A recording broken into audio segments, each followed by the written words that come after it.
G'day, tubes. How's she hanging? Well, I had a bit of an issue with the car when we were on our way to the wedding. We were out east there, and I didn't really notice it until I got to where we were going, but every so often I could smell something hot, like a hot smell of something, but I thought it was, you know, just the construction and stuff we were going through, because we were going through, lots of construction sites and stuff, so I thought it was just something off of that, you know, and then go away, and, you know, just, I wasn't really paying attention to it, you know, and then all of a sudden smell hot again. I thought, oh, probably something off the road or whatever, you know, never even thought of it, right? So when we got there, we had parked for a while, I guess, shut the car off and stuff, and I guess my wife went to move the car to where we were going to stay in the cabin there, in the little shacky cabiny thingy there, and she come back after she moved the car, and she says, I couldn't adjust the seat. I'm like, really? She's like, yeah. So I had to sit on like the front of the seat, you know, like right on the front to be able to reach the pedals, right? I'm like, oh, maybe it blew a fuse or something. Who knows, eh? One of those things. So I went back to the cabin there and had a look, and looked up the fuse, and didn't see anything wrong. The fuse, it's not the one that controls the seats. Now this is the seats, you know, forwards and backwards, and then the up and down, then you can tilt it this way, you know, and stuff, and it's basically the power seat thingy, right? There's one of those fuse things. It's one of those 25 amp fuse breaker thingies. So I found it, and I'm just gonna grab one here and show you. So that's it there, 25 amp, and inside there's a little dewey there that if it heats up or whatever, it opens this bar and it cuts the power, right? And then I guess it cools and it goes back down and then chops the, you know, all the power back on. So this thing's up. I got it sort of tore apart all here trying to figure out what's going on, but it there's a fusey boxy panely thing in here, and it kind of goes up under this sort of thing there right now, but it's all, I'll get it out and show you after. But I found that was the fuse for that, so I'm like, oh, maybe it just something's wrong with this. So I went and grabbed it out of the thing, and the freaking thing nearly burnt my fingers off. I'm like, what the frig? And I got it out on the ground and let it cool down. I'm like, wow, that's a bit weird. But this thing still works. I can still get continuity through it, you know, to the other side, so that's okay there. But I let her cool down and stuffed her back in, and now I got nothing. Like these seats, they used to go, you know, with whatchamacallit, the power, the key off. So I had a buddy of mine here, he's a mechanic in the one shop in town here, and we tested all the, because I thought maybe there was something wrong under here or something, you know. So we tested all the wiring from basically here out, and somehow he hooked her up there, so he put something in here and then something in there or something, and as soon as you actuate the dewey like this or whatever, it lit his little tester light thing up. So he says, well, that looks all good, but I noticed, get some of this crap out of the way here, there we go. I noticed, what the frig, I have to get two hands on that. I noticed that I had no power now at the deweys here, right? So when I was back in Halifax there, I went and got another dewey. I had to whittle down the little deweys here so it would slide in, but that didn't seem to be the problem. Of course, I didn't have my tester, nothing with me, or nothing, so it's kibosh there, eh? So, but I don't know. I didn't seem to have any power now at this dewey here, so I'm thinking something has fried something inside of this fusey box panel here. So what I'm trying to do now is take half the bloody car apart here just to get this thing out so we can have a better look at it.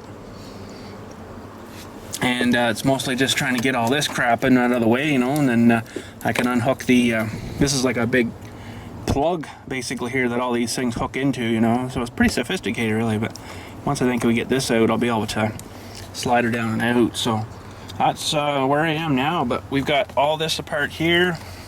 You know, we're checking all this in here, and everything's all really encased really well. Like everything, he says sometimes they used to run those kind of wires across the floor, and then all your salty feet and stuff will get in there and rot the wires and stuff out. But he says no, these should be fine here. So I mean, we even got a big ground here, and it's like brand new looking, you know. So we're thinking, he says in behind of these things where the main power comes in, there's these spadey or whatever you call it, strips of metal that go up to the fuses, and then whatever, you know, back out then down into these wires and stuff. So he was maybe thinking it might have fried one of the those metal strips in the back, but he's like, I don't know how far apart you'll be able to get this thing though.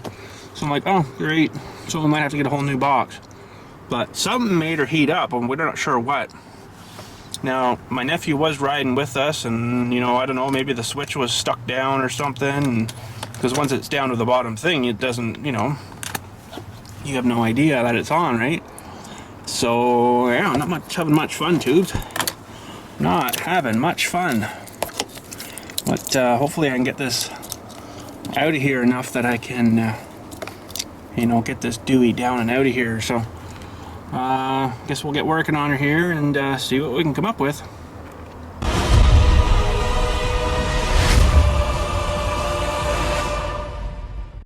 Oh man, tubes, we just made her back from the DQ there, as you seen a little bit earlier on, video-y clippy thingy there if you watched, and that's the panel-y thing that goes into the front where the wires come back out, and this is the wires in.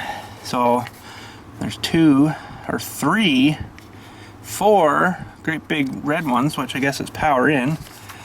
Now this is still live. Of course this one's dead because this is the Dewey here. Now there's a bunch of Deweys back on the back side of her too, like holy freaking crap, eh? But tubes, I don't know if this comes apart anymore. It almost looks like this thing clips there, maybe it comes apart some more. So I'm thinking maybe somewhere in the back of this thing it's melted something. I don't know, but whatever it is, it looks expensive. So let's see if we can get her apart gingerly maybe here and have a look inside, I guess.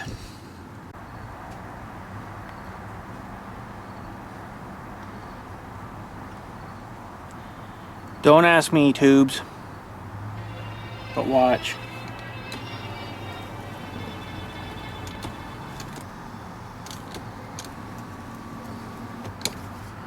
It's working. Okay, well, let me give you the scenario here a little bit more detailed maybe. Well, I guess I sort of already mostly explained it to you, but I don't know why this thing got so hot. Now it's loose there because I had it off and just wanted to look inside it, right? Anyways, let's go for a little walk. Really ticks me off. I'll tell you what happened. When I had that panel thing off in my hand looking at it, it looked fine. I'm like, I looked at it a bit closer and I looked at where the that breaker fuse was plugged in, and believe it or not, it was plugged into the wrong spot. Now, why that thing got so hot, I don't know. I don't know, maybe something was jammed down beside and maybe the switch was kept pushed on, because you know, once you reach bottom on that, it doesn't move anymore, but maybe it keeps sending juice to the motor. I don't know. But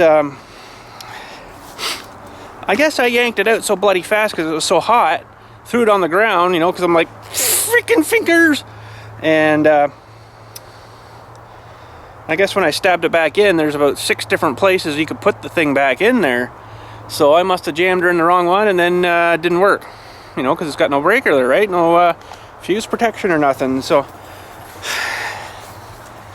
we tore the whole entire car apart for no real reason. But see, it's hard to see up inside there to get that little thing stabbed back into the right spot, because there was about 3 or 4 different places that you could put it that looks right from the diagram that they give you in the freaking thing, which is just crap. So, you know, I could have kept stabbing at it and said maybe eventually would have got her, but I was actually putting it over one prong too much. I should have been here more, not over there, but then it would have worked. But yeah, why it heated up, don't know. Big mystery, but a bit of relief there because I know that, you know, it's working. So the freaking fusee panely thing's not fried or something in the back there. So, whew. But you know, she's been a real pain in the arse, you know, from all it was. Oh, but I had a guy helping me. Just buried his daughter, I guess, winter time there, and he's a mechanic at one of the big places in town here, and he was helping me and stuff with it, and he showed me how to test, you know, he's testing the circuit and stuff, and he says that all looks good there. So he's like, the only other thing it could be is something in that panel, but little we know we had the fuse in the wrong spot. But like I say, there's like 5,000 different places where you could have put the stupid thing. Kind of dumb really, but whatever, she seems to work. What a pain in the arse, eh? But anyways, I guess got to put the bloody car back together. Let's go show you how much we tore it apart just to check everything. I even got the freaking back seat tore out because he's like, oh, there's wires back there, we better check too. So it's like, but at least it's done here. It's not done at the garage, you know, where it's gonna cost me like another $400 labor. So anyways, let's go have a look on how far we tore this thing apart. Well, there's the back seat all ripped out and stuff, and it's actually pretty cool because it just kind of mushes in the back and then clips down on the front here. This is the front, so you get these clip thingies, you know, that's all it's really holding your seat in. So I guess if you pull that out, you could fold these back seats down right flat, you know, but then I don't know what you do with that. But is this ever a floppy flimsy thing when you get it out? Holy. But there's big moldings, these big moldings back here, don't mind the mess. These great big molding things that go, you know, all the way, pinch the carpet and stuff in there all the way right to the front. We tore all that out. So both sides, that's got to go back in. Over there it's the same deal, you know, and then these are to get into this block here because it's bolted from in the back here somewhere. I don't know if I can get quite in there, tubes.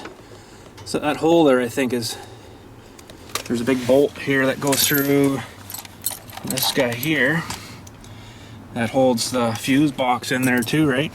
So I got to get all that back in now, and holy frig, sure as heck won't be today though, I'll tell you that. But all that's got to get jammed back up in there. But look at this hunk of steel here, something for probably the airbags or something. I'll see if I can get used up in there a little better. But it's mounted in there, freaking huge hunk of metal. It's all part of the dash, I guess, eh? So, you know, everybody complains, oh man, that car's so freaking expensive. But, you know, once you get ripping and tearing at this, there's actually quite a lot to them. Like, there's a brackets in here, and, you know, this is all bolted to this, and like, holy frig, eh? There's actually quite a bit to it. Look at the size of this main harness here. It's huge thick. There's hundreds of wires in there. Well, maybe not hundreds, but, you know, there's a good 50 anyway. So, you know, it's a loom like this. It's freaking huge. So, yeah, I'll have to spend another day getting her back together. But, you know, this car is freaking clean still. I can't believe it. It's really nice still, so that's good. But there's just a couple of little dingy things I gotta fix and paint there, right? So I got some paint and stuff for it, so it should be awesome. Oh, she got a bit darker on me, tubes. A guy stopped and was talking to him. Actually, the guy, my buddy there, he's a mechanic there. He was helping with this and stuff, and so I was talking to him for a bit, and look, she's got dark on me. Oh man. But anyways, I guess that's about all I can do to this thing today. There's not too much else. It's getting too dark here now. I can't really see what the frick I'm doing, so I think we'll call it a day with this. But let's just try it again here. Yeah, it seems to work. Nothing smelled hot, so I don't know what the frig was going on there. That was weird. Anyways, let's lock her up for tonight. We'll get her back together later. Good. But anyways, not much else going on out here. It's starting to get dark and stiff. But I got a couple of neat stories there today that the vault man that come up with the vault for today's funeral was telling me some of his past experiences. So let's head her up to the house there and we'll get telling you these stories. You guys want to come for a drive? Sure, why not? Go across the bridge. Ooh, we might have turned lights on. Sweet. Oh, okay. Hopefully the bridge holds up. Well, I think it should be fine. I come across it today with the empty green trailer, so should be good. Oh, it's a bit bumpy here though. Need to get some finer gravel for the top of this. Oh, no problem. This is nice now though. The nicer, gentler up at the top. Way more better. So in case you guys are wondering what these are for, I'm trying to set up a small little bow and arrow thing for the kids to mess around with sometime. And I think we'll just park it here for the night with the other machines. Boop. Okay, let's head her inside. Oh, my hair's out of place. Oh well. Anyway, stories with BILLSTMAXX. Well, the vault man was in today there with that funeral and stuff, and I guess it all come about because I had a bit of an issue with my funeral this morning. Well, anyways, I was digging, you know, digging, get down to the vault, you know, the cement vault, scrape along the edge of that, no problem. Then boom, there's one on the other side too. So I'm basically digging between two cement vaults, one on each side of the bucket, and it was tight. Luckily, whoever put the ones in that I'm digging beside did a pretty good job. I was able to get my bucket down without getting it bound up or nothing, and scrape out until I got to the very bottom. And I guess the one vault was sitting a bit like this, so the bottom kicked out a bit more. Yeah. So I still got to get digging, you know, so I just kind of kept scraping back and forth until I got down. But it actually started to break the bottom of the corner of that vault out. Oh boy, and then the smell tubes was horrendous. But that's all I could do, you know. I don't like breaking up vaults like that, but it happened. Just nothing, there's no strength there, eh? I mean, the wall's only about like that thick, maybe 1.5 inches at the most. You know, any more than it makes it too heavy, right?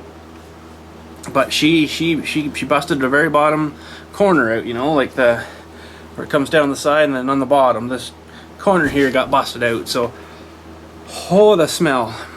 And it was pretty much right away, you know.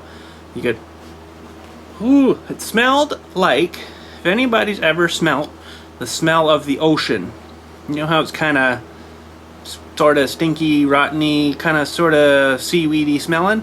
It smelled like that, only about maybe 5 times worse. Like, I don't mind the smell of the ocean, it's really not that bad, but this, nasty. So the vault guy shows up. I'm gonna sneeze. No, I'm not. No, I'm not. The vault guy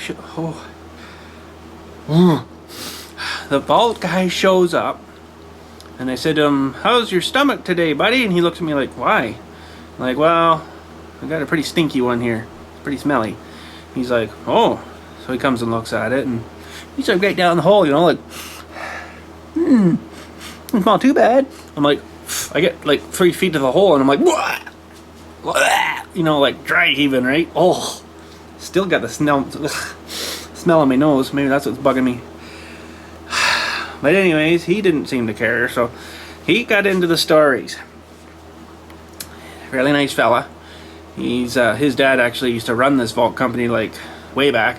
He was a little guy there playing in the dirt on the floor apparently when his dad was there, you know, and he's worked there and stayed there ever since, kind of thing. So, you know, but anyways, he's telling me once he had to do a removal, full-size casket removal, and actually I got three stories altogether. Mine was the first one there, and then I've got 2 of his coming here. So anyways, he was saying that he had to do a removal, and he's apparently fine with this stuff, you know, doesn't bother him at all. But he's like, down at the cemetery doing this removal, and he says the casket looked in pretty good shape, but they wanted to change the casket, and then they got to put Buddy in a vault to transport him to wherever he was going, right? So he's like, they picked the casket up, put some straps, I guess, around the handles or something, and started picking it up with the crane. He says he got her up, you know, up out of the ground and about 2 or 3 feet off the ground, whatever, and started moving away from the grave, you know, so he's picking it up like this, and then he's moving away with the crane, and then he says a couple of boards fall off the bottom, right by where the feet are and stuff, eh? And so boards fall out, and all of a sudden he says, you see 2 legs like this, and then they fell off. Oh, I guess the joints ripped apart and they fell off onto the ground. I'm like, oh. But he's like, that's not the best part. I'm like, oh, no, not the whole thing. He's like, no, the top fell off too, like about where your head was. And he says the head come falling out and blump onto the ground. It's like, oh, it's even worse. Oh, you'd have to have a good, strong stomach or be drunk out of your mind or something that day, wouldn't you? Holy frig. It's like, oh yeah, we just, you know, put stuff down. I'm like, oh, I better put this down right away. So we put it right down there. And he said they just, you know, kind of scraped things up off the ground, threw it in the new box, and away they went. I'm like, ugh, nasty. So that was the one of his stories. And the other one was another removal. And I don't know, this guy hadn't been in the ground for too long, maybe a couple of years or 3 years or something. And apparently the brother was there, one of the brothers, and he wanted to see, you know, the casket brought up and out of the ground and stuff. And they had to change the casket again there for something, or do something before they put it in the vault, but they had to open the lid anyways, maybe to get him out. I don't know. He didn't really say much about that, but he says the brother's like, well, no, they wheeled it into the guy's, the workshop there at the cemetery there, wherever the cemetery was. And the brother asked if he could come in and kind of watch, you know, I guess to make sure they don't steal jewelry or whatever, you know. So I can't get over this. And that's going to have to be continued tomorrow, Tubes. I know, Tubes, I'm such a jerk, aren't I? It's called suspense, you know. You'll want to come back and see what happened tomorrow, I guess, eh? Can't give her all to y'all one days, can we? So anyways, have a good day, Tubes. I'm kind of glad the car worked out a little bit more better, eh? Stupid thing. But anyways, whatever. But anyways, Tubes, you'll have to find out tomorrow the rest of the story. Oh, and have a good night, by the way. Oh, thanks for watching. Oh, yeah, one other thing. Thanks for having a look at short read earth moving stuff there. That was pretty friggin' cool, eh? Short read earthworks, I think it's called. I got a good memory, Tubes, but it's short. But anyways, pretty cool, eh? But anyways, Tubes, have a good night. See you later.